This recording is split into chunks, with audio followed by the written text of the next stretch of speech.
Hello students, good morning. तो आज हम जो आपकी 5वीं कविता है घर की याद, उसका जो 7वां गद्यांश है वो आरंभ कर रहे हैं।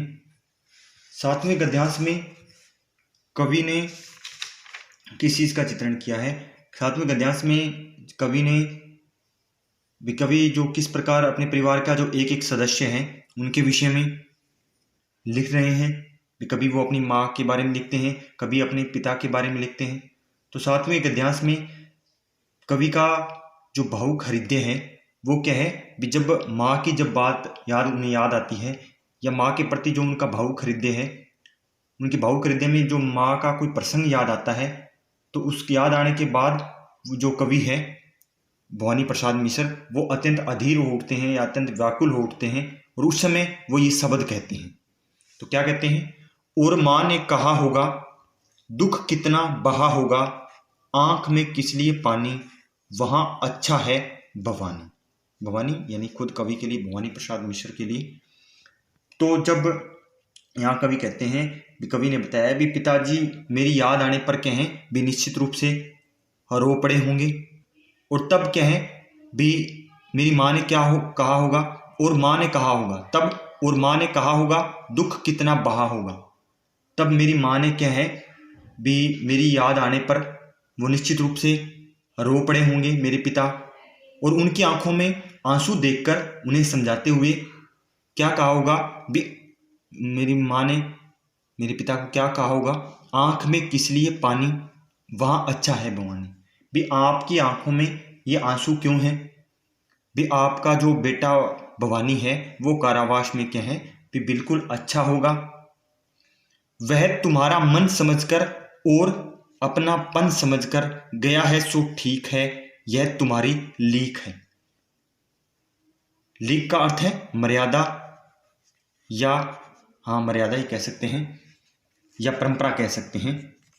भी वह तुम्हारा मन समझकर, तुम्हारा मन यानी जो कवि की जो माँ है वो जो कवि के पिता को कह रही हैं भी, वह आपकी इच्छा को समझकर ही कहें, या आपका प्रति जो अपना आपका जो भवानी के प्रति जो प्रेम है उस अपनेपन को ही समझकर ही जो भवानी है वो जेल में गया है। यानी आप ही चाहते थे भी जो कवि है वो क्या है भी स्वतंत्रता जो आंदोलन है उसमें भाग ले, तो आपकी जो इच्छाओं को समझकर ही जो भवानी है वो जेल में गया है सो तो ठीक ही है, यह तुम्हारी लीक ही है। तो यहाँ कवि कहते हैं भी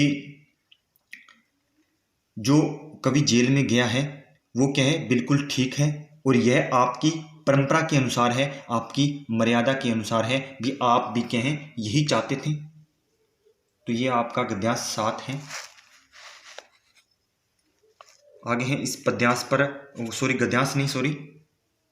पद्यांश आगे हैं इस पद्यांश पर आधारित प्रश्न। पहला प्रश्न है, इन पंक्तियों में कौन किसको क्या समझा रहा है? प्रश्न नंबर 2 है, वह तुम्हारा मन समझकर का आशय स्पष्ट करना है। यानी ये इस बात में जो लेखिका की जो माँ जो कवि की माँ है वो उनके पिता को क्या कहती हैं इसके माध्यम से। प्रश्न नंबर 3 है, कवि के परिवार की क्या लीक है, क्या परंपरा है, क्या मर्यादा है जिसका उन्होंने पालन किया है। आगे आपको दोनों प्रश्नों में काव्य सौंदर्य और भाव सौंदर्य स्पष्ट करना है। यह आपको आरंभ में बता दिया गया था। भाव सौंदर्य यानी इस पद्यांश का भाव क्या है, कवि क्या कहना चाहता है। आगे है 8वां जो पद्यांश है वो आरंभ कर रहे हैं। इस पद्यांश में कवि ने जब कवि को जो परिवार के सदस्य हैं उनकी याद आती है तो कवि अत्यंत भावुक हो उठता है, और भावुक होने के बाद और कवि अनेक तरह की कल्पनाएं करता है। यानी भवानी प्रसाद मिश्र जेल में बंद होकर अनेक तरह की जो कल्पनाएं हैं वो करता है अपने परिवारजनों के प्रति। तो उन्हें क्या है, उनके पिता जो कवि हैं वो पिताजी की जो याद करके रो पड़े होंगे भी, वो सोच रहा है कवि मुझे जो मेरे पिता हैं वो मुझे याद करके रो पड़े होंगे, तब उन्हें माँ ने समझाया होगा, तब क्या क्या कहा होगा। उसी का वो चित्रण इस पद्यांश में कर रहे हैं। पाँव जो पीछे हटाता, कोख को मेरी लजाता, इस तरह हो न कच्चे, और रो पड़ेंगे और बच्चे। तो यहाँ जो कवि है, कवि की माँ उनके पिताजी को समझाती हुई कहती है भी जो भवानी है वो क्या है, जेल में जाकर पीठ दिखा देता, पाँव जो पीछे हटाता यानी जेल में जाकर क्या है भी पीठ दिखा देता, जेल न जाकर यदि पीठ दिखा देता यानी उस आंदोलन में जो कवि ने भाग लिया था, यदि वो जेल न जाता या पीठ दिखा देता यानी जो अंग्रेजों का सामना नहीं करता, पीछे हट जाता, तो कोख को मेरी ले जाता। तब जो वो कवि की जो माँ है वो कहती है जो मेरी कोख थी या जो मेरा आंचल था वो क्या है लज्जित हो जाता, यानी मैं किसी और को क्या है जो मेरा चेहरा नहीं दिखा पाती। इस तरह हो न कच्चे और रो पड़ेंगे और बच्चे। लेकिन आपके जो बेटा है यानी जो भवानी है उसने क्या है भी बहुत ही देश के प्रति जो अपना प्रेम है वो दिखाया है या देशभक्ति दिखाई है, फिर भी आप क्या है कच्चे हो रहे हैं, यानी आपका मन क्या है भी कच्चा हो रहा है।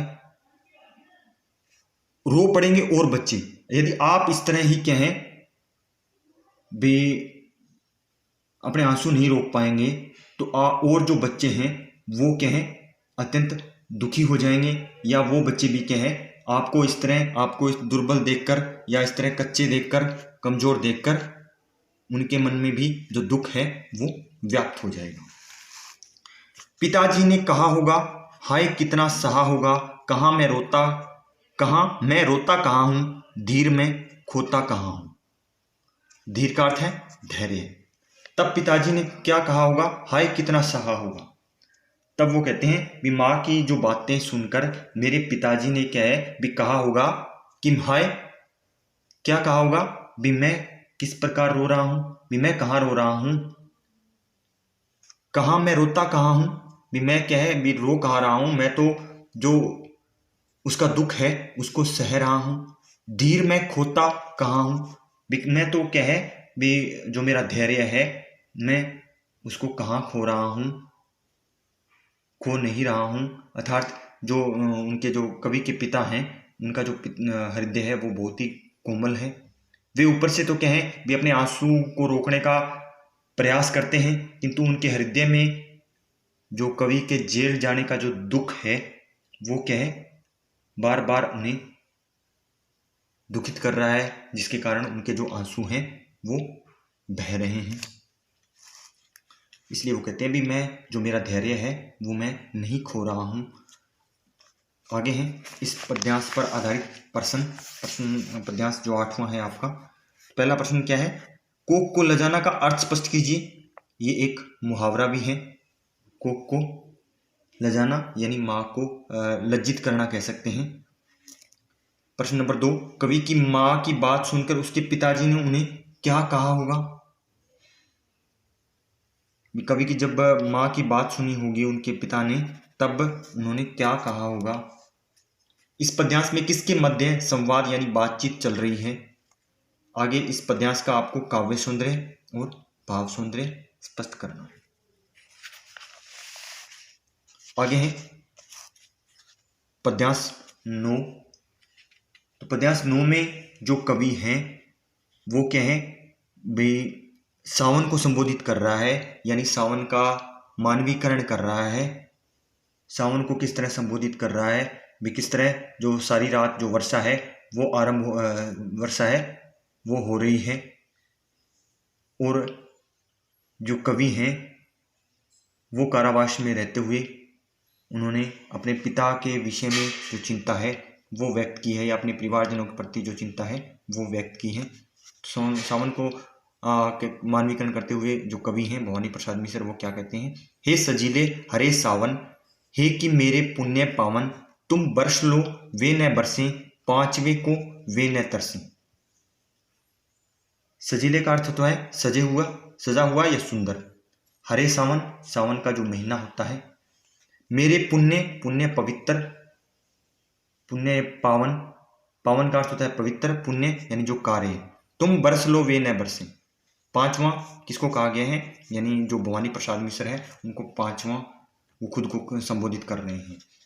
कवि ने यहाँ सावन का मानवीकरण करते हुए सावन से निवेदन किया है या प्रार्थना की है भी, वह क्या है भी, हे सजीले हरे सावन, हे कि मेरे पुण्य पावन।